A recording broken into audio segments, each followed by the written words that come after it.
All right. Hello, everyone. My name is Juan Esparza. I am the owner of the concession stand and also Santa Rosa Alderman. And I wanted to do this video here with my friend, Mr. Ray Quiroga. He is the publisher of the San Benito News. And one of the things that I want to be able to talk to you about is journalism in general in the era that we're living in right now, in the political era that we're living in.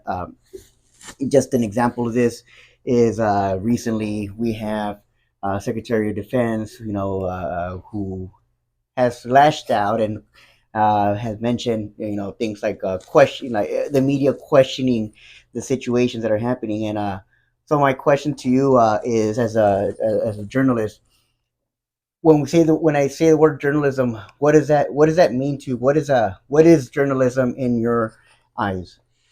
Well, technically, to me, journalism is done by a person who's skilled at what they do. Okay, that they understand the questions to ask. They understand what we call bulletproofing or trying to bulletproof a story, which is basically being fair to the subject matter and the subject. So, in other words, if being a commissioner, we're doing a story on park improvements, and you have a disagreement with one of your fellow commissioners, Mm-hmm. and the commissioner says, "No, you're wrong because this money, we don't have that money," and you're saying we do have that money, but we don't. Correct. So we're doing the story. The fair way to do is to ask you to call you up as well and says, "Hey, that commissioner was accusing you of a bunch of stuff, and he called you a bunch of names. What do you have to say about that?" Yeah. And we call it the volleyball effect. And what Ah, happens there is that you have your side of the story, but then maybe you call your commissioner a clown or something like that. So we have to call the commissioner and say, this guy called you something and said this and this and that. What do you have to say about that? And it goes back and forth until it kind of ends. And that's where you get the meat of your stories as well as the facts. mm-hmm. What's happening nowadays, especially with social media, is that you're not getting the full story there. You're not getting, in other words, you let the people decide. This is what this guy says. This is what this guy says. These are the facts here involved. We're not making a judgment unless it's like a commentary or a column or something like that. We tend not to make judgments on it. We allow the reader to decide, and I think that's good journalism. So for me, with my trained eye, I could look at some of these articles, and even from legitimate or quote unquote legitimate sources, and you're like, man, this is a bad story. This is not a fair story. I have more questions now than I did before. Unfortunately, the way social media is with the algorithm, it's feeding into what it thinks you want to hear, Mm-hmm. and it's creating individuals who have a certain worldview. And again, I have these with very smart. In fact, I have them with professors who are like, "How could people think like this?" But I go, "How could you not think like that?" You know what I mean? Or how you? And it's because they've framed themselves with this algorithm that is only feeding into what they believe to be Right. true. And it could happen with the very simplest thing. You might post or repost a meme, and all of a sudden, all you're seeing in your feed is just like, "Oh, this is happening," and you see it in people right now that it's Yes. feeding into their anxieties, and they're like, "What's happening? We're going into civil war and all this other stuff." And again, I go back and you and I had the discussion. You were a history teacher, you're a history major. I'm a history minor. I'm a history buff. I love history. Um, that historically speaking, again, you go to the facts of the case. Voter wise, as a nation, we haven't been voting very differently than we have in the last 50 years or so. So we've been very close to, it's either a little bit of the Republicans will win, the Democrats are going to win. We're here in the middle because most people are in the middle, Yes. and it's going to go this way or that way, tilt this way or that way based on certain factors. I think this last election nationally was people were concerned about the economy, and they're paying a lot of money for gas. They're paying a lot of money for groceries. They can't afford houses. They got honest jobs, good jobs. They're educated, and yet a house is they're taking it out of their dream, the American dream. It's like house ownership is not going to happen for me, and that's what people are saying. The young people. That's That's what my kids are saying. That's what my daughter's saying, who's a teacher. She doesn't think that's a possibility. I don't. I beg to differ. I think it is. You just have to look out there and really pay attention to the markets. But it is a but people are being fed this. Okay, and I think that's becoming the problem in America. It's boiling over. That's You true. know. So, what is journalism? To me, journalism is done by a professional. However, that is not journalism. Journalism can be, you know, you going out in the street as a lane man, recording a riot and then posting it, and then we're looking at it and saying, hey, there's something going on in the streets, something's happening. There's a police is beating on a guy for no reason, and hopefully you get the whole video so you understand what exactly is transpiring there. But that's considered journalism. I think that is legitimate journalism. Now it's up to, I would hope, the professionals to go out there and then say, okay, what are we looking at here exactly? And then you find out, whoa, there's more to this story than just this guy when he pulled out his camera at a certain time. But that is a certain form. It's community journalism. You know, you're reporting on what people are. That's the feelings of people. It's the same thing we used to do in the street. It's just it's changed. You know, and we're still doing, of course, street reporting and all that. I just came from a event where I got a bunch of interviews from different people. But that's just another tool in your toolbox as a journalist, That and it's is a powerful tool. That is interesting. I know, like, as an educator, they would ask, "Would you want to do yell?" And there was this one that I always enjoyed doing, and the kids really enjoyed it, and that was modern oratory. Mm-hmm. And you'd get a topic, Yeah. and the kid has to, obviously, the student has to present, the pros and the cons, and then their take was on that, and I think for me, I kind of saw that, okay, well, that would be fair, way of doing something where you get where you have a story, you get to write about both sides, Right. and maybe that's we sometimes see that's lacking at times. But you mentioned one that has been written about many years ago, an echo chamber. You know how you Mm-hmm. mentioned an algorithm that you just get into this Right. echo chamber, a bubble, whatever you want to call it, and yes, you see people that are just constantly on their phone and just getting fed this, and then having these questions in their mind. uh, and there was another thing that you mentioned that was interesting. A couple of years back, they asked, "So, what does an American family need to make in today's world to be able to live the American dream that we Mm-hmm. sometimes see?" And then we read about it like in the 1940s, 50s, the white picket fence, and Right. the only the father working and the mother staying home. Uh, and they did that math, and it came out to an American household needs to bring in $125,000, which is kind of like wow. Yeah. It's kind of it's so which brings the questions to like a younger generation. They're renting more sometimes, Oh right? yeah. And then they are buying because they might feel, well, is it going to be for me? Right. Which is interesting topics. Uh, Another one that is concerning. The reason why I choose journalism to start off with is because when I think of the beginnings of this country, and we see that the printing press and what was happening, and the Boston Massacre, and Mm-hmm. there's a little, what was happening, and if you are in Virginia or you are somewhere else, you're getting that little, oh my God, these British are getting out of hand, and so journalism was a huge part in the beginning, and how we obviously got our news. Thomas Jefferson, a founding father, said that it's the citizen needs to be informed. They need to Right.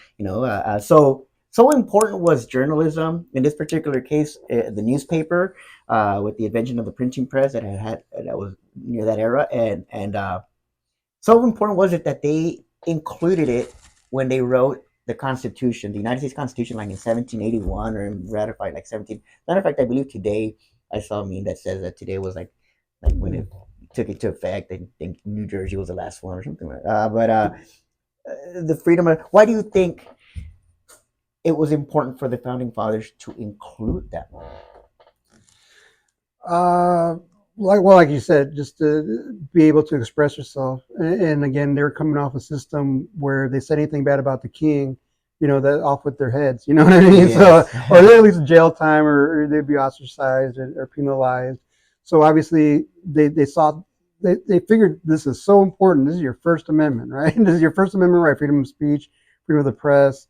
Um, Again, the only real way to inform people back then was through the press. Yeah. And again, a government agency or government person had owned ownership of a major press, That's to kind of, mentioned that yeah, earlier. like I said, some of the games that are being played or being accused of or whatever, they're the same games. You know, you're blaming the press for this. The press is corrupt. the misinformation, the conspiracy theories, all that have been played out from the very beginning, and not before. And before the very beginning, you can make an argument that this country was started on a conspiracy theory. Again, you had a person that owned the press, and that was spewing out a certain advantage point, about the government. And at this point, the government was across the pond over there, Right. So it was very skewed, and people had this romantic idea that, oh, the press was always there. What happened to the great journalists and all that? The press never used to be like this or used to be like that. Hey, it started out very skewed back in the day. You know what I mean? And you hope that it evolved to where you're trying not to be skewed. The thing with journalism is that it's like any institution, we're all human, and we all got motivations. We all got a kind of point of view on something. We just have to be able to keep it in check. But we're fallible, like any police officers, like teachers, like our government officials or whatever. So we just got to be able to check it. Going back to the question of why is it important, it's definitely because this was the way that we informed the public. Okay, that's what they call it, the fifth estate, right? It's like it's right up there. What makes it unique is that we're not government related, as the other estates are. You have the Yes. judiciary and Congress and everything like that. We're supposed to be aside from that. That way, we're objective in what we're reporting here. I think now, of course, now it's basically everything is either one side or the other. If you're a liberal, this is your media. If you're conservative, this is your media, which is problematic. Yeah. And I'm still seeing some good journalism. I'm still seeing things. Uh, Unfortunately, it's kind of caked in biasness in terms of you might see a headline that says Trump scores a victory with birthright citizen. That's what's going on right now, citizenship, case. When you actually read it, sometimes it's more complicated than that in the situation. But people will run with that headline. You see, we won. That's one for our side. Right. That's We're what I seeing want. a lot of But if that. you look at a lot of what's going on, you see that it's very as much more complicated than that. So yeah, you're hoping that this is a way to inform. Going back to your question, why do you think that's so important? And it's important that in this country that we weren't persecuted for what we were writing. And again, did that always happen? No. From the very beginning, there was a lot of persecution for journalists who took opposite sides of the people that were in power. And again, we have this romantic scenario, this vision of our founding fathers and all that. But there were some spiteful stuff that went on. There were some people that were, killed, and assassinated for writing certain things or saying things about certain people. But we forget about that, or history's kind of forgotten about that, and we have this very pristine image of our founding fathers and government as it was. But if you look at all of what's going on, the only thing that's different is that is your technology, and it's social media. Um, and I go back to it saying that conspiracies were here from the very beginning. This conspiracy theories were here from the very beginning. The bias reporting was here from the beginning. The blaming of the other, was here from the very beginning. I mean, you just mentioned the Boston Tea Party. What happened Hmm. there? As white men in brown faces, throwing tea overboard and blaming it on the Indians. Right. Um, uh, it's just wrapped differently now. Or manifest destiny, Yeah, and it's yeah. like who cares of whatever you do with anybody that lives in that area. It's like Mm-hmm. it's God's will, Yeah. and it's like you went with a cause, and Right. despite the everything that we now see, like whoa, that was not cool to have done that, right? Yeah. But that was part of I guess something that comes out of like so with over the existence of this nation, we see journalism just take a hold of, uh, are there ethics or rules in journalism that must be followed? Um, I jumped into something that we in history is considered yellow journalism, Mm-hmm. but is there still okay, like don't cross that line? Is there something that happens in journalism that you have to adhere to? Absolutely. And again, the technique I just mentioned is I think important. And I try to teach people that come through my doors that work as journalists for me, being fair. And then when I read their material, to critique it, and just say, I don't think you're being fair to this person here, or this doesn't sound very fair. And that again, that person might be like, no, this is fair. This is like, I'm reading it a little bit different here. I think you Okay. need to work on this a little bit more. You need to ask this question of this person, or take that line out if you're not going to ask that question of the person he's accusing something or saying something. There's words that we use and we don't want to use. We use alleged. I love that word, alleged. Alleged. Especially when you're I doing do see that one, but crime reporting. We alleged. have to, he's alleged until you're convicted. Once you're convicted, you are a murderer. You are a drunk driver. You are, whatever you're being A accused felon. of. Yeah, a felon. Right. Once you're convicted, you could use that language. Yeah. Okay. But until you're convicted in a court of law or you plead or whatever, you're alleged. You're an alleged murderer. You're an alleged drunk driver. You allegedly did something, right? Mhm. So you try to be fair in those cases, and that's the way you do it by watching your language. Again, do we make mistakes? We make honest mistakes. We made crazy mistakes. And we have a system in place that tries to rectify that, and that's the corrections. And there's three stages of the correction: the clarification, and then just the retraction. And you never want to do it. I don't think I've ever done a retraction because that's the most severe. That's when you say something happened in our reporting that it's wrong. It's completely wrong to the point where it's almost fiction. So you don't want to get in there because you're almost looking at a different lawsuit. But yeah, there's things you learn along the way, and I've learned again doing this almost 30 years, more than 30 years.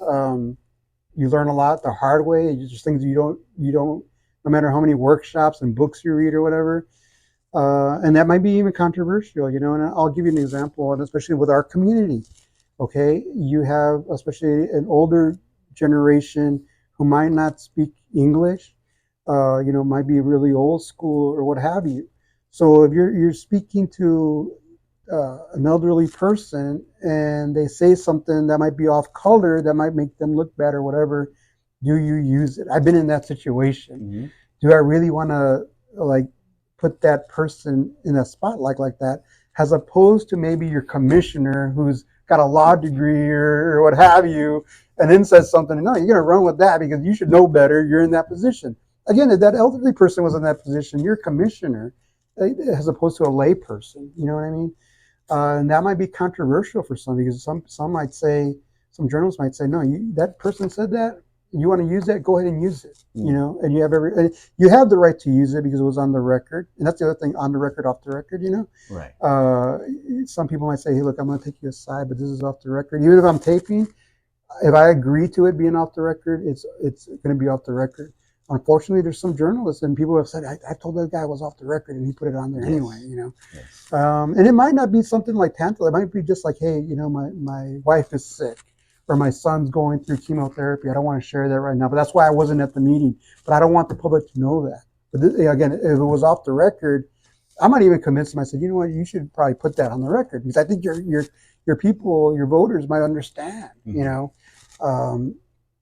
but I've learned just to, again, like have a conversation with people like a normal human being, if possible. Absolutely. And so I do have questions when I do my interviews, but I want to make you relax if you're my subject, so I just try to talk to you, and I feel that's the way I get the most information. But again, those are some of the ethical questions you have, and I try to adhere by them. By the way, because look, again, I've been in this business longer than I before I graduated. Like, you want to go back to high school and I made my way through college, partly through writing and being a reporter. You don't stay in this business this long without having a good reputation behind you. That's correct. Is everybody going to like me? No, there's people that hate my guts. You know what I mean? You'll probably get some. Why did you have this guy? Yeah, exactly, and that's fine. But there's more people that like, even people that I've had it out with and that threatened to sue me before or called me names or what have you.